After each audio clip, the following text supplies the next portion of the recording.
Welcome to Animal Quest. Welcome back to Animal Quest. It's been a while. I did look up Polly, don't do it. Polly, no, Polly, look. Polly, look at tomato. You love tomato. Look. Tomato.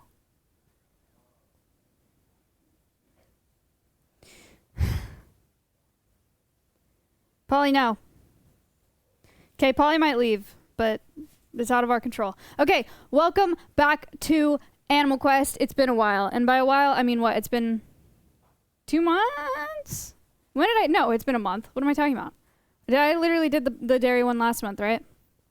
Okay, welcome back to Animal Quest reruns, except we're not going to call it that because we need new people to think this is fresh and new content.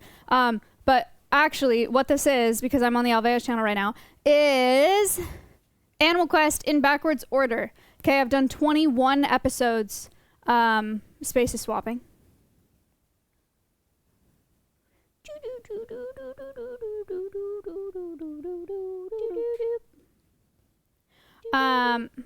Bonnie Pops, thank you for the prime. Thank you. Okay, cool. I am doing the Animal Quests in reverse order because I've done 21 episodes of these once a month for 21 months straight. 22? Maybe? And that means the first Animal Quest that I ever did was back in 2021.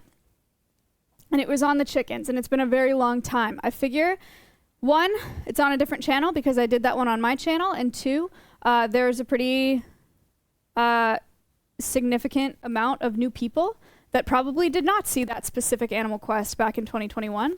So I'm going to start doing the Animal Quests again.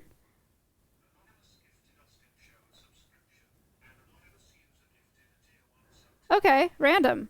Thank you for doing that. So we're going to start over with the Animal Quest, and I'm going to teach you about chickens today. The first Animal Quest, we had Nugget and Oliver up in the studio. My hair was very short. There were very few things on the walls. Definitely not this cool Animal Quest sign here. It was pretty barren. And August 16th, 2021 was the last time I did this presentation.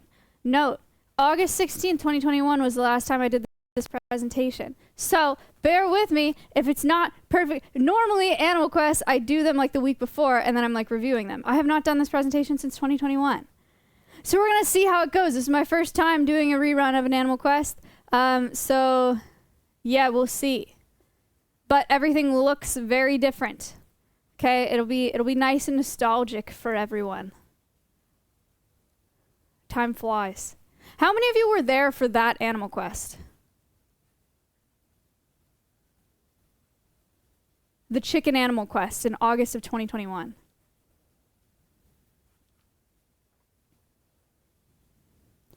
Me smile, me smile. Saw it on YouTube. Me smile, me smile. You know, this is confusing because a lot of times chatters just like to type me smile. So, I don't know who's lying and who's being serious, but if really all of you were there, then congratulations. You're gonna have a little review sesh. But this time it's different because look, Polly's here. We'll see how she does. We'll see how this goes. Are you guys ready? Any questions? For those of you who don't know, okay, if you've never seen an Animal Quest, probably less likely.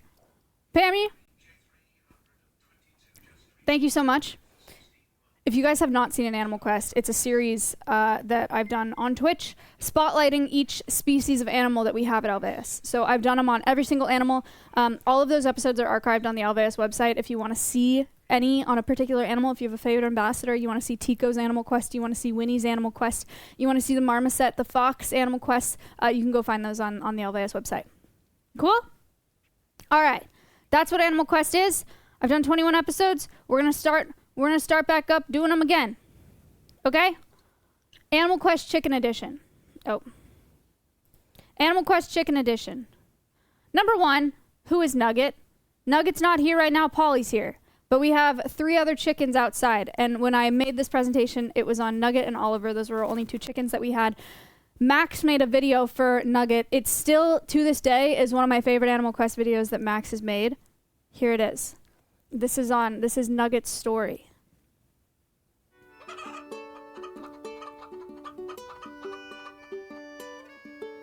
That's Nugget.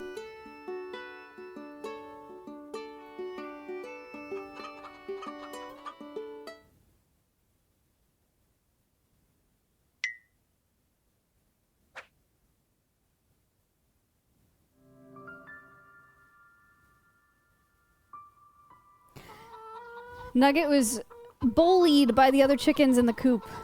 She got, okay, it wasn't like this. They just like beat her up really bad. So she went to go live with the parrots with Mia.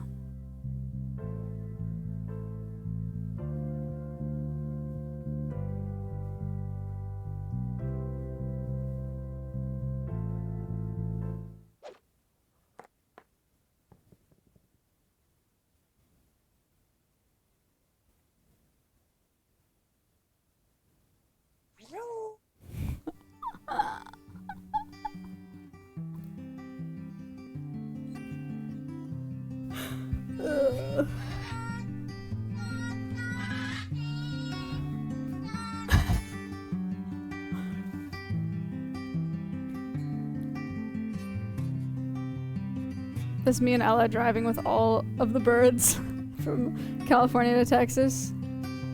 That was in like, April of 2021, I think.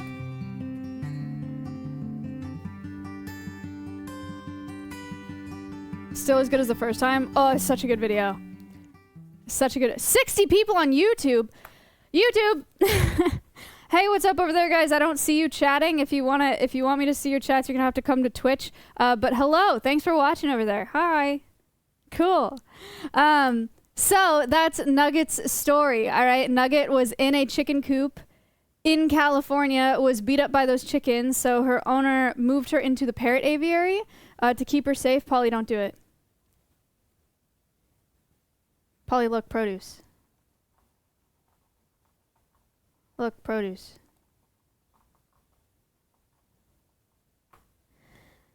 And when she moved into the parrot aviary, she kind of became friends with Mia. Mia would sit on Nugget's eggs. It was a hormonal thing, but the owner attributed it to them being pair bonded. And so when I went to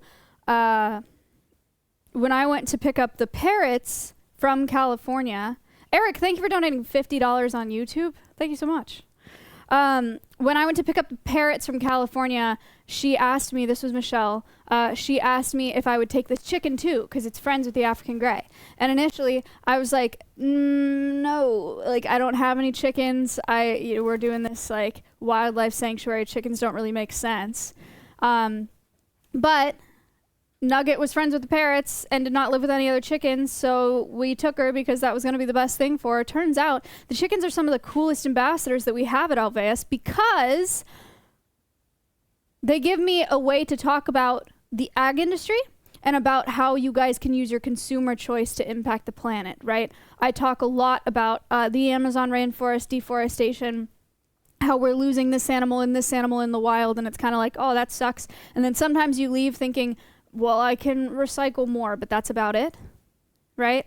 And it makes it's a bit of a hopeless feeling maybe. But with animals like the chickens and with Winnie, it gives you things that you can do every single day, every single week at the grocery store. That's what we're going to talk about today, is the ag industry, food labels, stuff like that. So stuff that you really can do to both help these individuals and their welfare and the environment as a whole, okay? So ended up being super sick that we got the chickens as ambassadors. They're pretty sweet ambassadors. That's also why we have Polly now. There she is. So Nugget, again, not up here, one of our chickens though, is an Americana, okay? An Americana is the North American derivative of the Chilean Araucana chicken. That is just a chicken breed, the same way that a Labrador Retriever is a dog breed.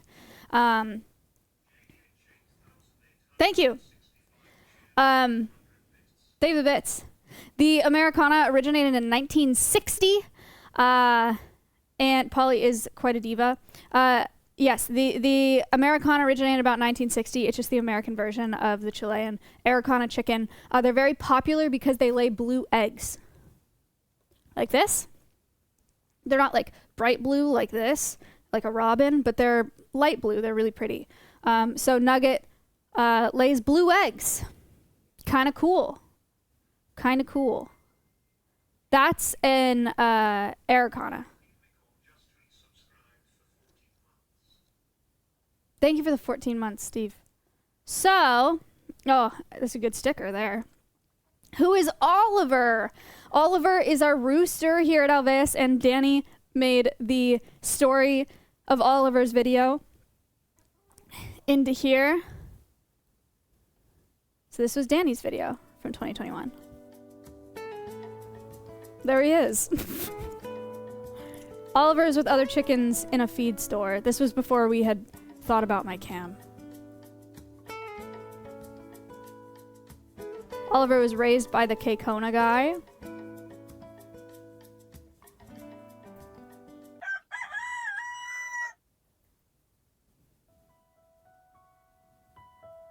No. So the guy that bought Oliver from the feed store wanted only hens because they wanted eggs. They wanted backyard chickens. A lot of places don't let you have roosters, and a lot of people don't want roosters because they won't lay any eggs, so they're kind of useless for that purpose. So Oliver ended up in a reject rooster cage at a feed store. I went to go pick up feed for Alveus back in 2021, and in front of the feed store there was a little cage. It was like this big, and it was just a wire cage, and it was in the direct sunlight. And he didn't have any food or water in there. And there was a piece of binder paper on the top. It said, Oliver, Olive Egger Rooster, $5. And so I asked him about it. I was like, what is this? And they're like, that's our reject rooster cage. And I was like, reject rooster cage? And then they told me about how people will buy chicks from them, and they have a policy if they get a rooster, they can just bring them back. And so people will go to the reject rooster cage and buy them either for free-ranging roosters or for meat, more commonly. So I gave him a 5, and that's how I got Oliver.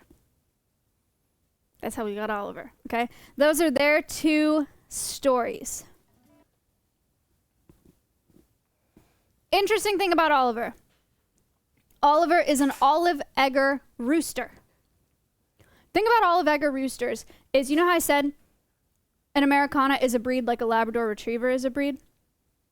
Olive egger roosters are not really a breed like a Labrador Retriever is a breed. All that olive egger means is that their mom was a blue egg stock, laid blue eggs. Their dad was a brown egg stock, laid brown eggs. So then the offspring is an olive egger, so the hens will lay olive colored eggs.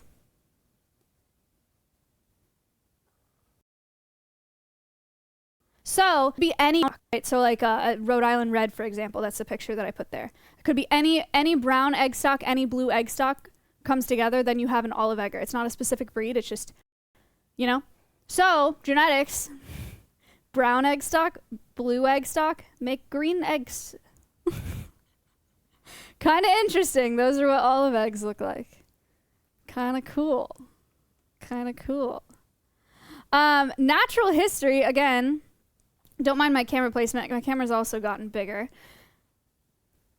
We're talking about the closest wild relative of a chicken. Nobody thinks about wild chickens. If you think wild chickens, maybe it's just like a domestic chicken that's free-ranging that you've seen in the wild. But there are wild counterparts to chickens. Red jungle fowl, Gallus gallus, closest wild relative to the chicken. They look like this. They look like this, but they live in the jungle. And they're naturally occurring. Okay, pretty cool. Native to southern Asia and the jungles of India. The wild diet of these chickens, or jungle fowl, are plant matter, berries, grasses, seeds, fruits, insects, flies, snails, even carrion. So they're super opportunistic, and they'll eat roadkill. They'll eat anything that they can get their hands on, really. So pretty cool. A taste test, you know. Thank you for the 15. Polly, you want to taste test this tomato?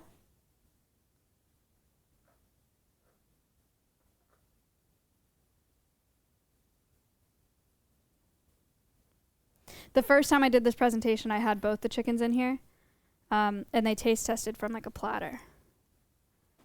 But I don't have that today. They eat everything. Chickens do, for the record. Polly out of frame. This is...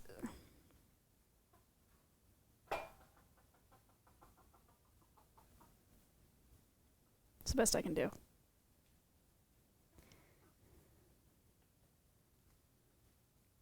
Okay, interesting thing here. The difference between chickens' wild counterparts and our modern domestic chickens is their production rates. And the difference is massive. Polly's a sweet potato lady. Polly, there's some lettuce and a banana. Would that work for you? She'll eat produce maybe throughout this. Maybe she won't. I don't know. It's whatever she wants. The difference between red jungle fowl and domestic chickens is super massive, and it's a result of artificial selection. Okay, we have domesticated chickens both to eat and to lay eggs for us to eat. So red jungle fowl, every year they have 2 laying seasons, and so they'll lay 10 to 15 eggs a year, give or take, right? 10 to 15 eggs a year. Domestic chickens today lay 200 to 300 eggs per year. I did try to make this bar to scale, but I didn't have room. Artificial selection has led us to have chickens that are producing at a crazy unnatural rate to where they have to lay every day or else they get impacted. I'm going to tell you guys about how the laying process works. But yeah, crazy difference there between our modern chickens and red jungle fowl. All right. Laying and reproduction. How lay egg? How does this work? This video is going to show you.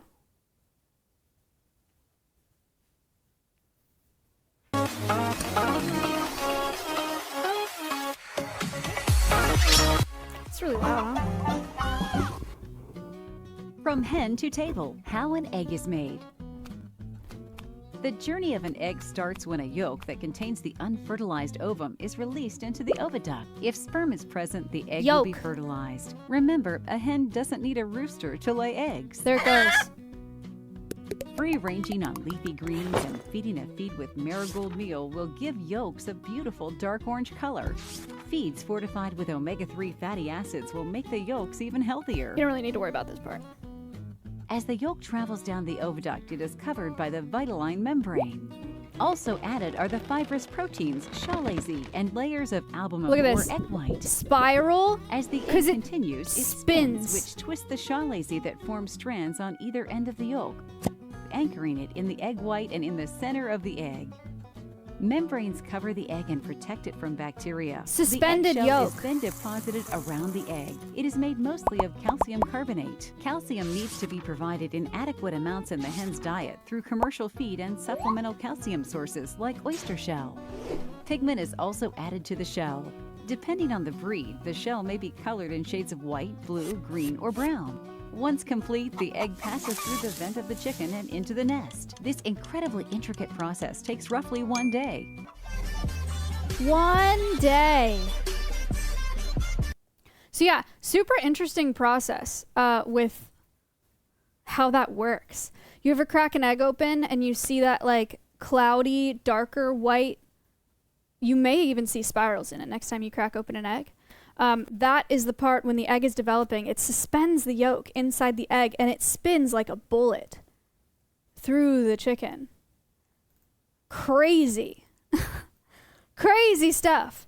To fertilize an egg yolk, it takes about 15 minutes. Again, she said in that video, you don't need a rooster for chickens to lay eggs. We have pullets now, so they'll lay unfertilized eggs. But if there's a rooster, a lot of times those eggs will be fertilized. It takes 15 minutes to fertilize the egg yolk. It takes about 3 hours to develop the egg white. It takes about 1.25 hours to shape the egg. And it takes 20.75 hours to form the shell around the egg. The shell, calcium is really important for chickens to be able to produce that shell. The more calcium a chicken has in their diet, the harder the shell will be. That's why it's good for chickens to eat their own eggshells and why we supplement our chickens sometimes with oyster shells. But so far we haven't had an issue. If chickens don't have enough calcium in their diet, they can lay eggs that are like snake eggs almost, like really soft, squishy ones. So yeah, whole process, 24 to 26 hours per egg. Kind of crazy, right? There we have made some machines. All right. I don't know.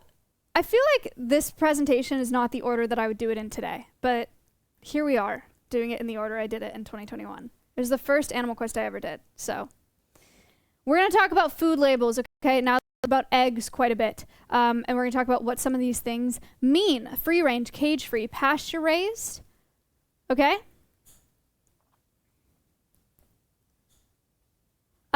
Vortex, I don't think that's a problem. If you guys have questions, though, I'll do a Q&A at the end here. So you can do hashtag ask followed by your question, and I will answer them at the end of the stream. So we're talking free range right now, okay? You guys have maybe probably heard me talk about these on my stream before, both with Winnie and the chickens and, you know, whatever.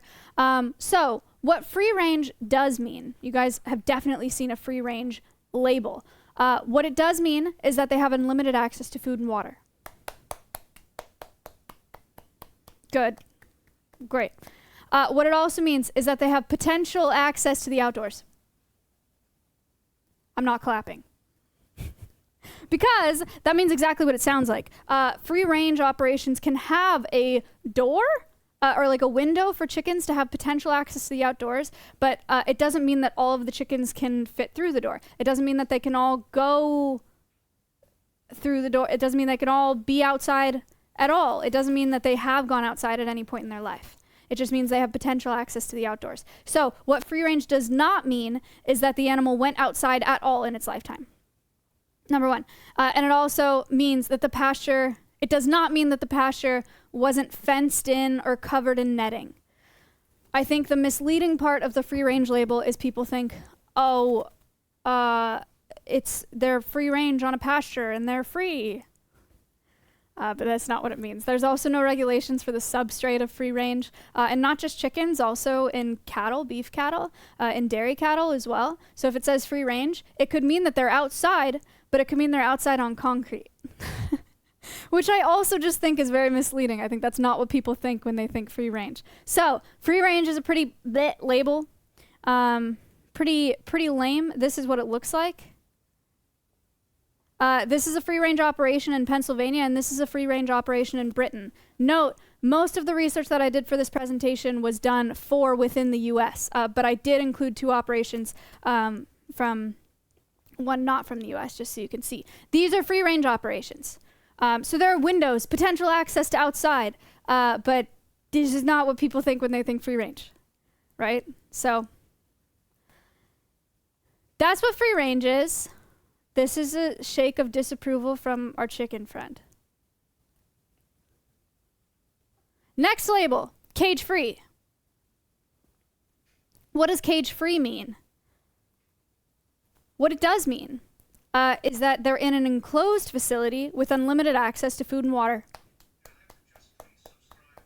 Gala, thank you for the 7 months. Unlimited access to food and water. What it also means is that the animals are not enclosed in cages.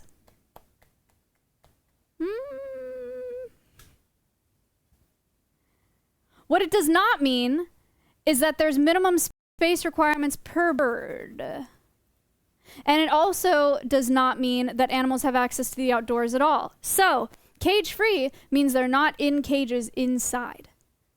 But it also could mean that all the chickens are in a space with no minimum space requirements and there's no bars separating each chicken, which also can lead to some husbandry issues, right? Chickens will hurt each other. Chickens will cannibalize. So let's see what that looks like. Here's a cage-free poultry farm in Colorado. This is Morning Fresh Farms. I've seen that. I've seen that one in grocery stores.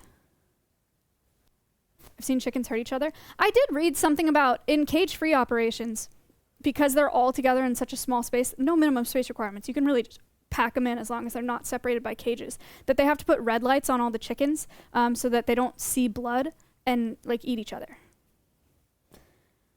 It's been a long time since I've read about that, but I did read about that at one point. So that's cage. This is cage-free poultry.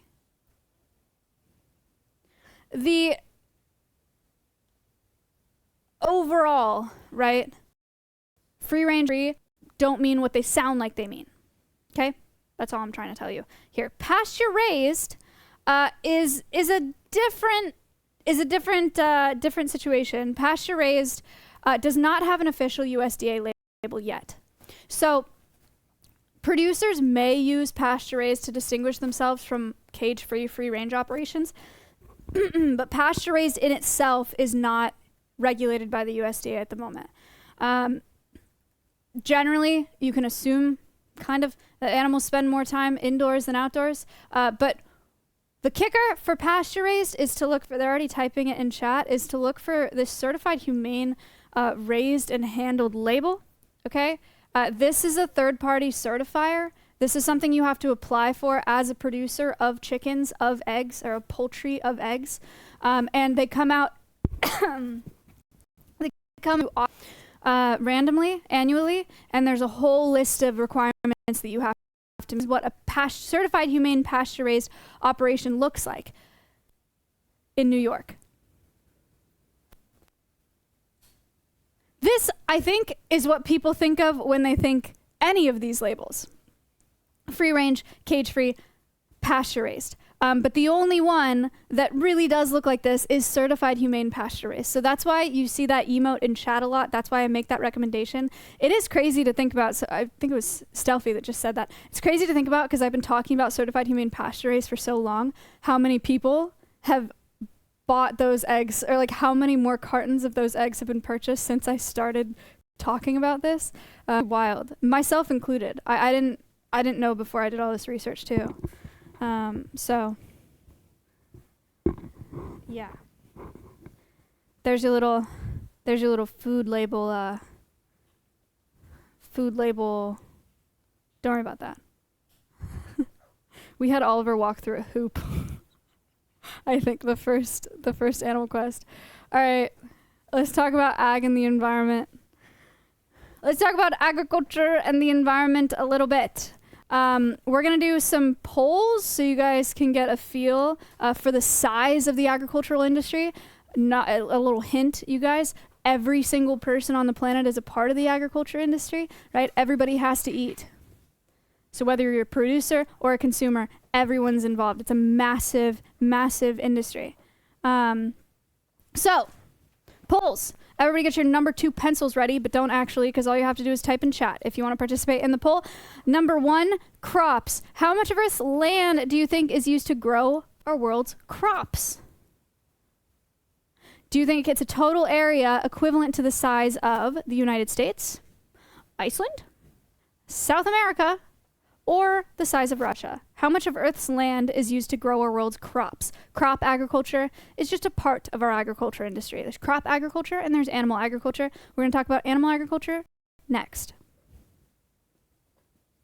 They're voting. They're guessing. A lot of people think Russia. A lot of people think South America. Some people think Iceland, and some people think the US.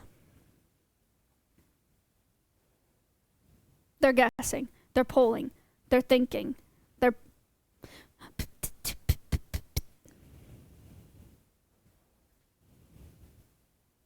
Oh, actually, it's kind of close between South America and Russia.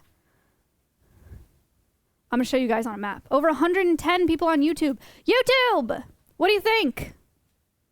United States, Iceland, South America, or Russia? How much of Earth's land is used to grow our world's crops? Most people thought land the size of Russia. Well, good news is you're wrong. If I'm yes. Sorry. If I'm remembering correctly. The size of South America. Here's a world map. Okay.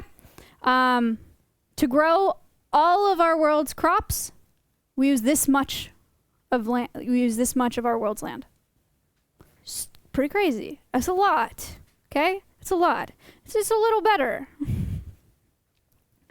Next, livestock. How much of Earth's land do you think is used to produce production? How much of Earth's land do you think is used for livestock production and animal products?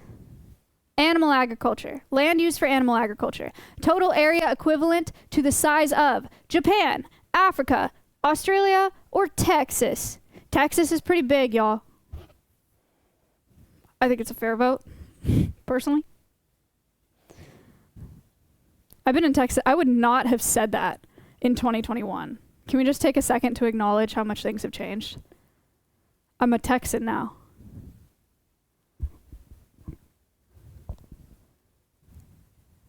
Crazy.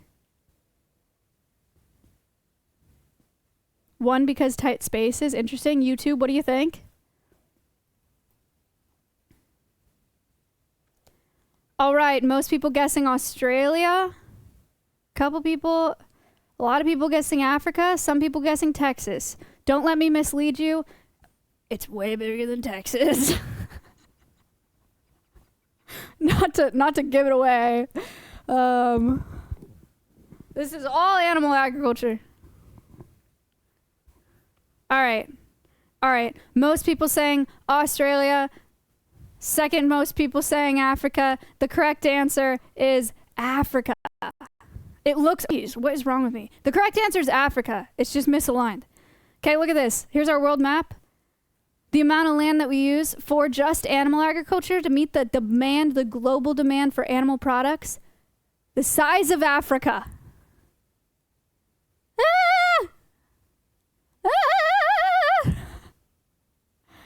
That's a lot of land. Agricultural lands as a whole cover 37% of Earth's ice-free land surface. The world's urban lands cover about 1%. Let that soak in for a second. Urban lands, 1%. Agricultural lands, 37%. Okay? This is not to say that the world doesn't need agriculture. The world absolutely needs agriculture. It's one of, if not the most important industry in the world. My degree is in agriculture. I love agriculture. Love it. But the demand for agricultural products, animal in particular, are super high. And this can end up being a problem. Because of things like the amount of water we use to support the ag industry. Also the emissions. We're going to talk about that in a second. So what percentage of our planet's water withdrawals is dedicated to agriculture? I don't like the way I phrased that question, but I phrased it years ago. So do. Percent of planet's water dedicated to agriculture. What do you think? 10%, 50%, 70%, or 90% of our water dedicated to agriculture?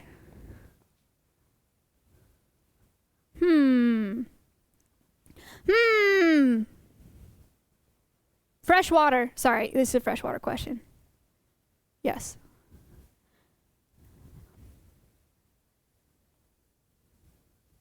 I'm guest starred, right? Yes.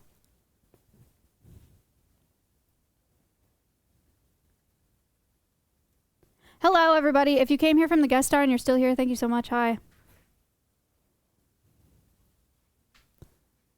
All right, most people think 70%. Well done. 70% of our water goes to agriculture. The impact. All right, let's talk about the environmental impact of the agriculture industry. We're going to be talking about animal agriculture primarily here, okay? Water pollution. So one, we use a ton of fresh water, right? But also, we're polluting a lot of water. Animal agriculture in the US produced 369 million tons of manure in 2012. That's between 10 to 13 times the amount of waste that humans globally produced in 2012. 10 to 13 times more waste. Poop, poo-poo, pee-pee.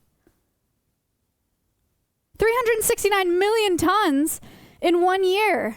Okay? what happens to it? What happens to the manure? In a perfect world, you may think, oh, Smile, we spread it and grow more plants, Smile. It's nature, the cycle of life, right? Wrong. A lot of people think that about when we muck the pasture. People get really upset about it. People think that we can use endless amounts of fertilizer to spread and grow new plants, right? However, our soils have a natural absorption rate, okay? Soils can be saturated by fertilizers. What happens? You have a soil, it's like a sponge, okay? Imagine dry sponge. When you put fertilizer on it, it can only suck up so much fertilizer before it reaches its maximum saturation rate of fertilizer. And everything runs off the sponge. You have a dry sponge on the table, fill it up with water, all the rest of the water is just gonna fall off the sponge. You understand?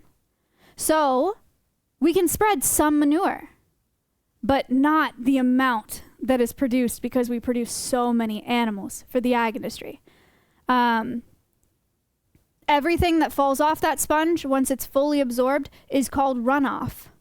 Runoff is a problem with agricultural waste because it contains antibiotics, it contains chemicals, it contains bacteria, it contains nitrogen and phosphorus. Nitrogen and phosphorus are the basis for most fertilizers. So that leads to something called eutrophication.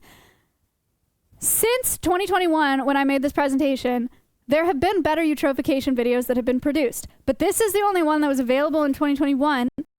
And so this is the one that we're going to watch together today for nostalgia's sake.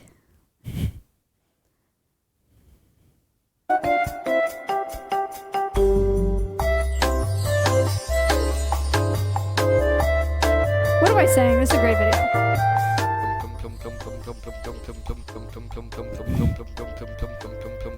He does his own sound effects. Okay, fertilizer is dropped. Fertilizer is absorbed in the soil, but also there's runoff. This is the runoff. Runoff eventually ends up in waterways, ponds, rivers, streams.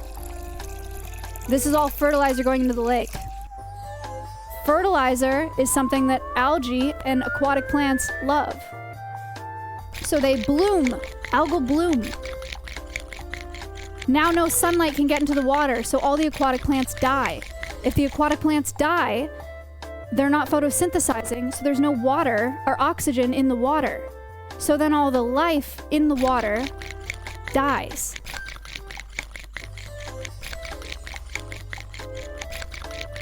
Does that make sense? There he's an angel.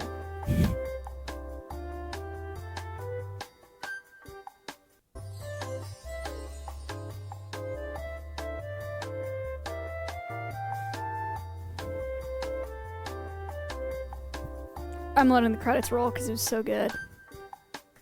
So good. So good. Excellent. So this is what eutrophication looks like. These are some alums. Okay, it looks like this. You ever seen a lake like this? You see a lake where it's just covered in like thick algae. It's eutrophication from runoff. Fertilizer runs into these lakes and the algae's like, ooh, yum, yum. Let me just bloom. I'm thriving. No sunlight, plants die, no oxygen, everything else dies. So this is a big problem. Saw it in Shrek. Yeah, tons of eutrophication happening there. So that's what that looks like. Water pollution is a problem. Greenhouse gas emissions are a problem. Are you guys ready for my classic greenhouse gas presentation here? Agriculture accounts for 10% of the greenhouse gas emissions in the US. I'm not sure where I found that number, but I would argue that it's more than that, like a lot more actually. I don't know where I got that number. I just read it off this slide. Let me show you how this works. You guys ready? Connor, would you mind zooming in on my whiteboard? Could you zoom in for me? Thank you. You guys know how the greenhouse gas effect works? Do you want to know? I'm going to tell you even if you don't want to know. Hello. Wow. There we go. That's good. Thank you so much. Okay. Great. Yes, but I forgot. No. What the heck? The frick is that? Hold on, I'm getting a better marker. Terrible marker. All right. Oh yeah, P.O. box coming in clutch. Oh my god, you want me to draw this in color? Check this out. Holy moly. Eutrophication is a very normal thing to happen. The amount of fertilizer just makes it happen way too often. That's exactly right. Cows exist. Naturally. We have way too many of them though, and it's a problem. So, okay. All right, let's see. We're gonna draw the greenhouse gases as red. Not green, because green is like positive. Red is So we're doing red. I'm gonna take 2 greenhouse gas examples. All right, CO2, duh. What the heck? These are skinny. No. All right, the whole thing's gonna be in red.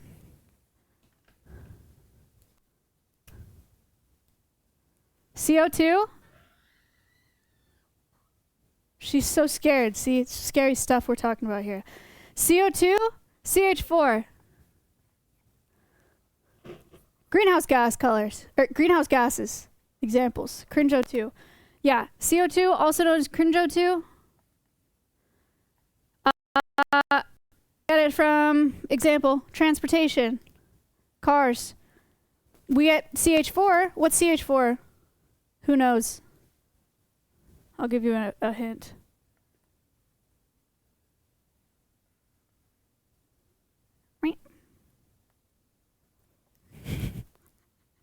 Methane. Yes. Okay. CO2.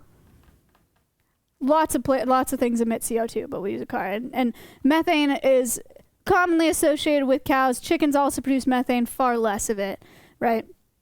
Cows produce a lot of methane. Go check out Winnie's Animal Quest if you want to understand more of why that's the case. So, this is our Earth. Wow, here's the planet. Oh, to scale. Okay, this is the Earth, right? This is our atmosphere. Woo! Atmosphere good, keeps us warm. Okay, we need the Earth. The Earth is livable because it's warm. And it's warm because, here's the sun. Thank you. The sun shines into our atmosphere, and some of it gets trapped in our atmosphere. So then it stays warm, right? Nice and toasty. That's a good thing. When we emit a bunch of greenhouse gases, CO2, CH4, and we add more of those to our atmosphere, and we have a bunch in our atmosphere, more than what is natural, then when the sun shines in here and it tries to escape, instead of going all the way out, it gets trapped. All of it gets trapped. Right? Instead of leaving like it's supposed to. When all the sun gets trapped in here, we have what? Global warming. Womp womp. This is how the greenhouse effects works. Right? So, beef, dairy have by far the greatest impact on this greenhouse effect because of the amount of emissions that come from the beef and dairy industry. Chickens are pretty low on the list, but animal agriculture compared to crop agriculture has a way greater impact on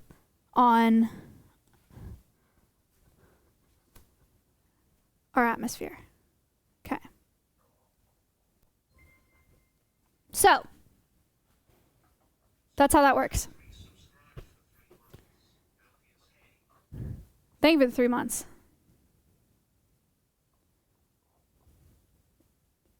All right, so what can you do then? What can you do for all the stuff that we've talked about today? One, for buying chicken and egg products, I've ranked them for you. Neon, thank you for the 2 years. Thank you so much. From best to worst, we got cage free is probably the worst. Free range is second worst. Both of them are terrible. Terrible. Why do we switch from calling it global warming to climate change? I don't know that this is a good answer, but what we're doing to our atmosphere leads to extreme weather events beyond just the warming of our planet. So I think it's just more inclusive, encompassing of what it means for us. So just don't buy cage-free free range if you can help it. I know that they're much cheaper options. And so if that's what you got to do, that's what you got to do. What are you going to do? You know, right? Like, it's okay. Generally, I would recommend eating less animal products and just when you do eat them, not wasting them and eating them less often and maybe spending more on ones that you know are humanely raised and better for the environment. When we're looking at labels, right? We have...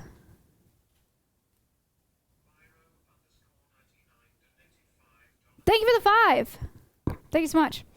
For labels, we have the American Humane Certified label at the bottom. This is not a favorite label of activists, if I'm being honest with you. It's a cool one to look for. It's better than nothing. There is regulation that happens there. And I've seen it at a grocery store, so you can look for it, but it's not the best. USDA Organic is second best here. It does promote the conservation of natural resources. It means animals are raised without antibiotics or growth hormones, which if you guys have questions about that, I'm happy to answer them at the end of the question, or at the end of the stream. Antibiotics and growth hormones are a whole other conversation. And there are some standards of animal care required with USDA organic eggs, so also a better option than just your free-range, cage-free eggs. But then at tippy top, certified humane, raised and handled. This is going to be your best bet. Outdoor access for most species. A lot of the animals are given environmental enrichment. Enrichment for ag animals. Imagine. And their regular inspections to maintain standards. That is just like the pretty clear winner is certified humane. And more. Like I said, reducing food waste is really important. 30% of the world's food is lost after harvest. So all of the water, the labor, the emissions that went into producing something, 30% of it is just wasted anyway. So for nothing. Animal products in particular, there's a whole other element. Thank you. There's a whole other element when it comes to animal agriculture of wasting food, and that is a, I guess, an emotional element, right? Is like, it's one thing to waste broccoli, and it's like, oh, all the water that went into this, and all this broccoli rotted in my fridge, and like all the time spent on it, and the emissions that came from it, whatever. But if you waste a steak or like a pack of hamburgers or something, that is very, very literally a living being, you know, that at that point died for what? Which is very sad. This is not me saying don't eat meat. I realize that veganism and even vegetarianism is not an option for a lot of people. But if you are eating meat, be very, very careful not to waste it. We really got to think of meat differently than we do now. It is not just another commodity, both in regards to emissions and animal welfare. It's a lot more than that. So reduce food waste in general. If you could try to consume less animal products, great. Take small steps here and there. You know, eat vegetarian 1 day a week. Eat one meal a day less that has meat in it. A lot of people eat like bacon for breakfast and a turkey sandwich for lunch and a steak for dinner. Maybe make one of those meals vegetarian, right? It lowers your ecological footprint to consume less animal products. You don't have to worry about animal welfare if you're consuming less animal products. It shows proof that our agricultural system is not sustainable.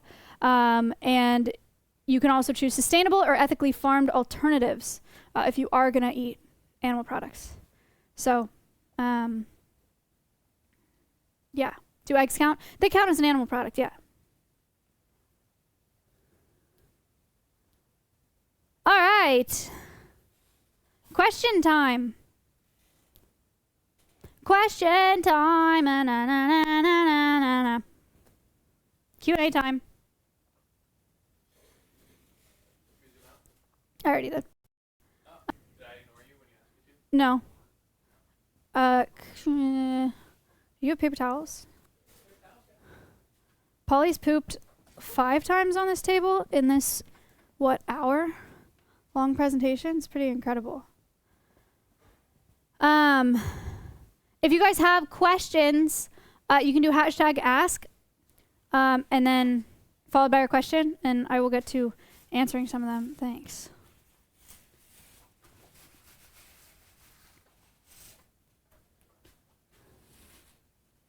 Yay.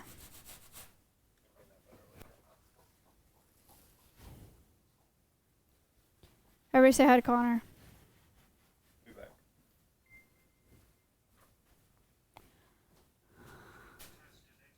Wow!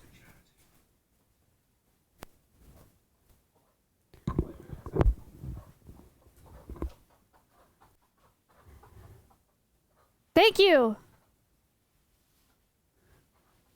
Nick Ship, thank you for ordering merch. Wahoo.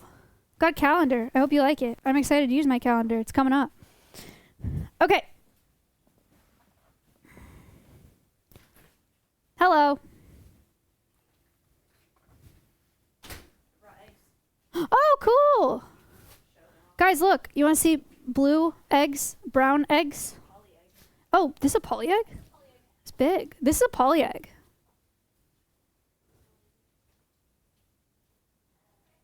And this is a nugget egg.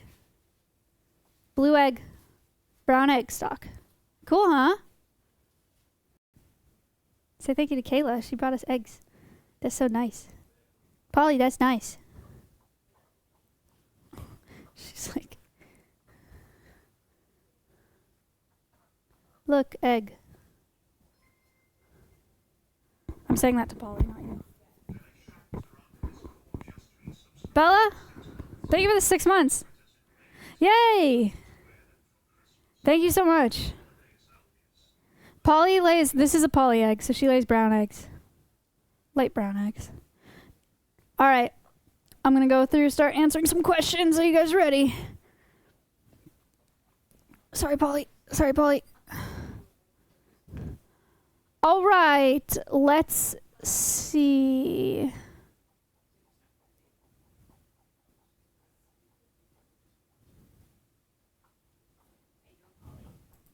I saw this question come through in chat, said, what egg labels to look for internationally? In Canada, I've never seen certified humane label. I want to make sure I'm consuming responsibly. I wish I had an answer for every one of you, for every country that you're in. Unfortunately, I just don't right now. I'm so sorry. And I also don't even really know what resource to point you towards, because I've only looked at U.S. operations. It's just a lot of research to do them all. But if I don't know. Hopefully one day I'll have all the answers for you. But it's important that you're looking for better alternatives. I think that's a huge first step. I appreciate you doing that. All right.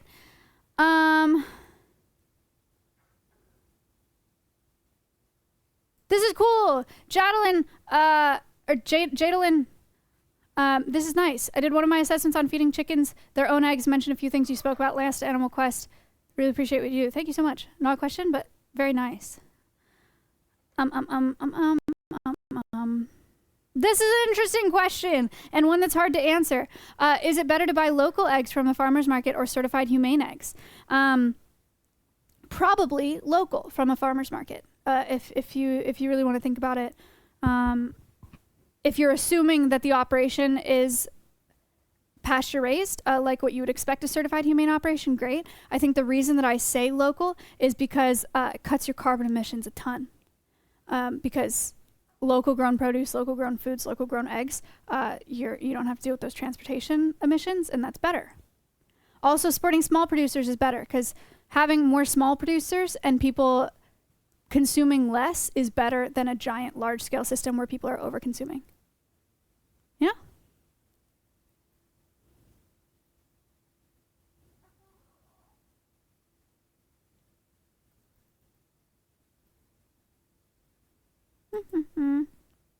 If you were a chicken, would you eat your own eggs? My answer is yes. Chickens love eggs.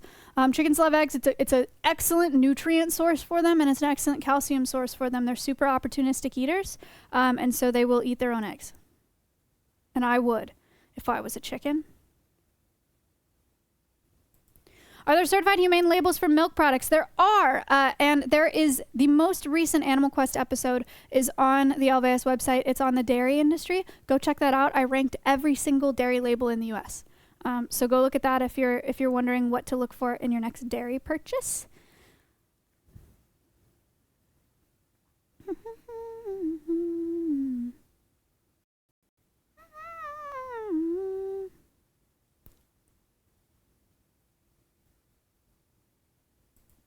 something that can be done to solve eutrophication, or is it simply use less fertilizer? I think the best solution to the amount of eutrophication that happens is producing less livestock for consumption. I think once the eutrophication's happening, it's already an issue.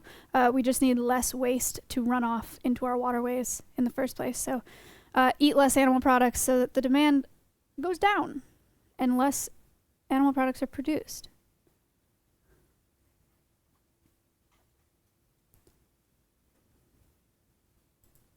Do the blue eggs taste different? I have never noticed a difference between taste. You've probably seen brown eggs, blue eggs, white eggs, brown and white eggs in the grocery store. I've never noticed a difference between those two, but I'm one of those people that like can't tell when water tastes different. Like all water tastes the same to me. So they probably do. I don't know. I don't know. She's learning.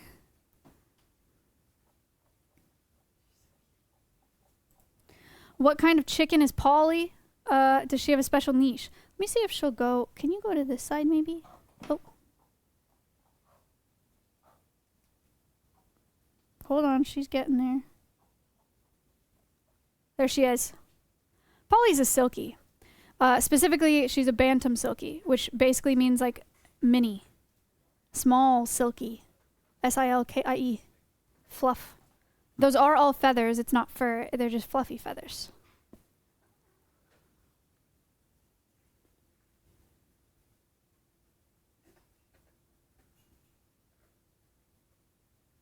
Interesting question. Do you think the ag industry will ever decrease? Seems like we've been increasing and not slowing down. So my answer to that question is not simple.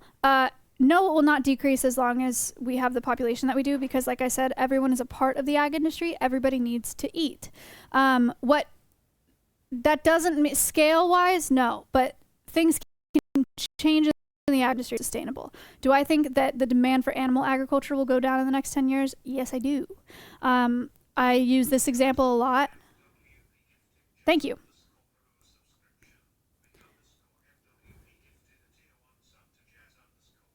Thank you.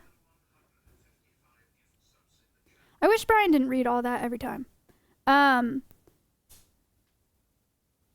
There's a reason that almond milk is available in pretty much every grocery store, every chain grocery store in the world. And that's because the demand for almond milk went up because most people are lactose intolerant. And so supply and demand is a real thing, you know? The hope is that people start caring more about where their food comes from. And caring about making more sustainable choices with their food, and then the industry will change. But decrease, no.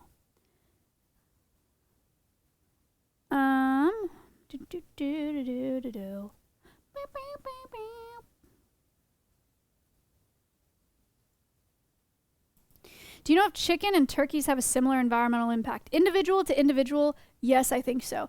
The poultry industry with chickens versus the industry with turkeys, chickens are definitely got a higher impact just because of the sheer quantity produced. People eat chicken every single day. People eat turkey like realistically once a year. But I think individually, I bet they're very similar.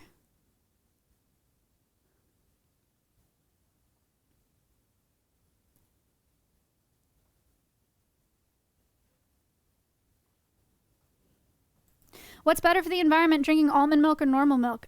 By miles and miles and miles, almond milk. There are a lot of milk alternatives.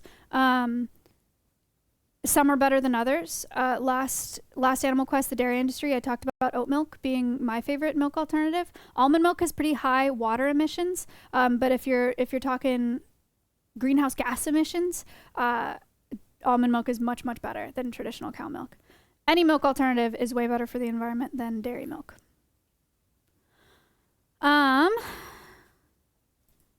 Yura said, can I keep chicken meat as the only type of meat in my diet? You can do whatever you want.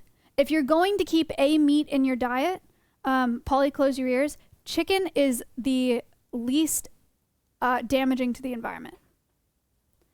Compared to pork, beef by far is the worst, but chicken is going to have the least amount of emissions.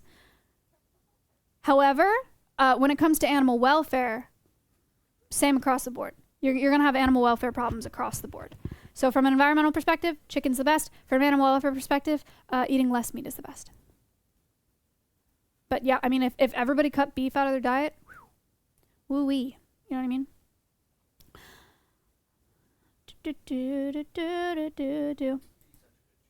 Yeah. Verona said, I know this is not a chicken question. What's a good sub for whole milk and cooking? I recently made macaroni with oat milk, and I thought it was going to be a disaster, and it went great. They have extra creamy oat milk now in the stores. And honestly, it worked for me. I've never tried any other. I wouldn't use almond milk for it, but you could try creamy oat milk. It's very personal, anecdotal, one-time experience, but went great.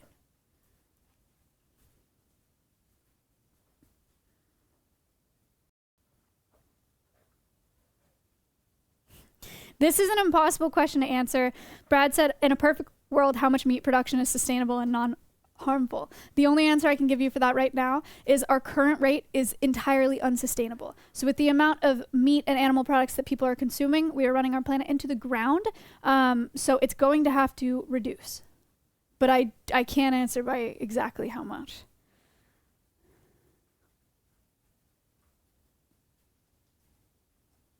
All right. Yes, Connor. Can I ask you a difficult question? Sure. What are your thoughts on lab-grown meat, and is it vegan to eat lab-grown meat? Do you have an answer to that question? No. He said, what are your thoughts on lab-grown meat, and is it vegan to eat lab-grown meat? I've never thought about the second part of that question. The first part of that question is, I think it has a lot of potential, but it's going to take a very long time for it to be something that's both sustainable and affordable for anybody to consume. But I think it's a cool thing to explore. Do I think lab-grown meat is vegan? They initially have to take cells from an animal, right? Then no.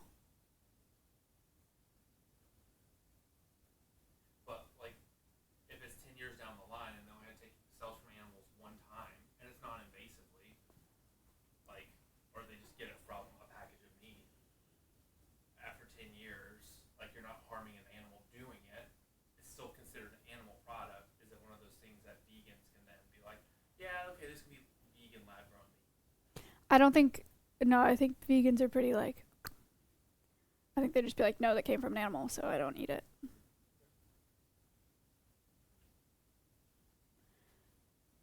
All right.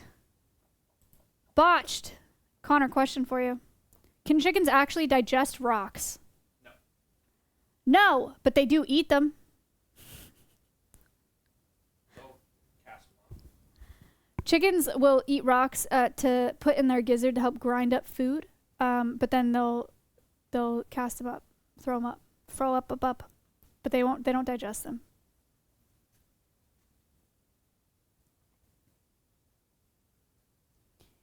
I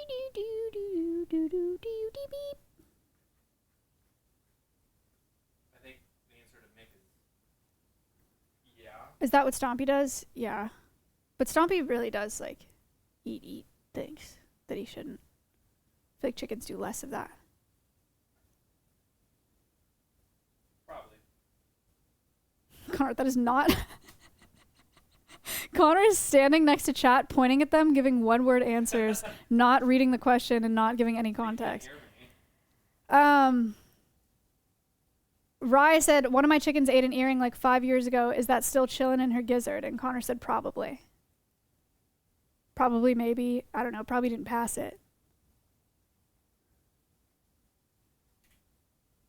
All right, guys. Can Polly join the chicken band? Polly, unfortunately, would be terrified of any instrument. So.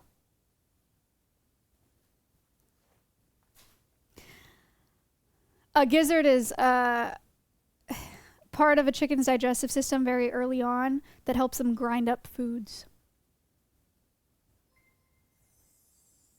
Wow! I was like, that's a beautiful alert sound. What is that? Because I never hear that. Clorvid, thank you for the $100. Thank you so much. Corbid. Someone said which animal, or Mick said which animal do you call chicken more, Stompy or this animal behind you? Definitely Stompy. All right, guys. Hi, Caleb. That is it for the first Animal Quest. I don't know what to call these. Because I feel like calling it rerun's not a good idea, because then people are going to think it's not live. That's it for the first Animal Quest return. Remastered. What does Taylor Swift call it?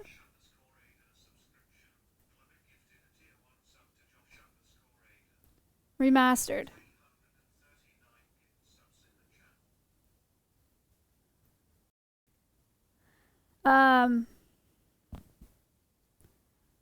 Maya's version.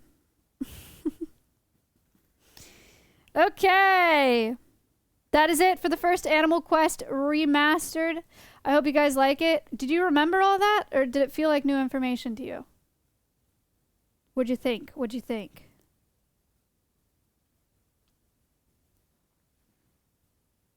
New and improved.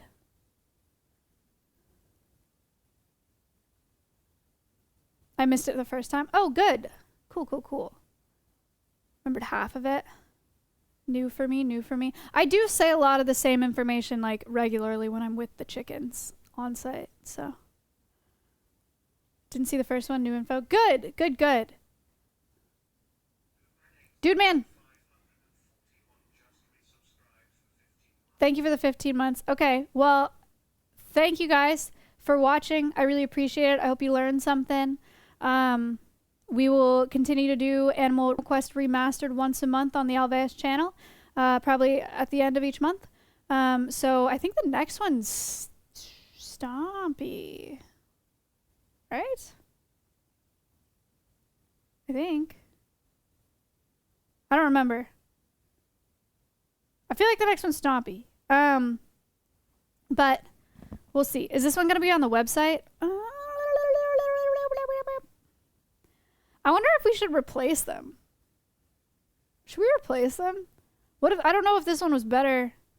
This one was probably better. Like, because if you're, okay, yeah, let's replace them. Because if there are new people coming to the website and they're like, oh, Animal Quest, let me look at this episode. And it was that one, it's probably not great. I think we should just replace them. But the nostalgia, you can still find them on my Twitch channel. But I think on the website for like new people discovering it, it should be the new ones. But they're still on my, they're in a collection on my Twitch channel. So if you want the nostalgia for you. So cool. All right, great. Well, thank you guys so much for watching. Thank you for being here. YouTube folks out there, thank you so much for watching. Really appreciate it. And I will see you guys tomorrow on my channel. I'll be on my channel tomorrow at 12 p.m. To 2 p.m. I might go live earlier, actually. 12 p.m. to 2 p.m. on my channel tomorrow. And then I'm raiding into Alveus to do Christmas enrichment for all the animals tomorrow at like 2:30 or so. Yes, please, Mick. 2:30 or so, I'll be raiding into Alveus. Okay? So I'll see you guys for most of the day tomorrow. All right. Thank you so much. See you guys tomorrow. Say goodbye to Polly. She's scratching. Goodbye.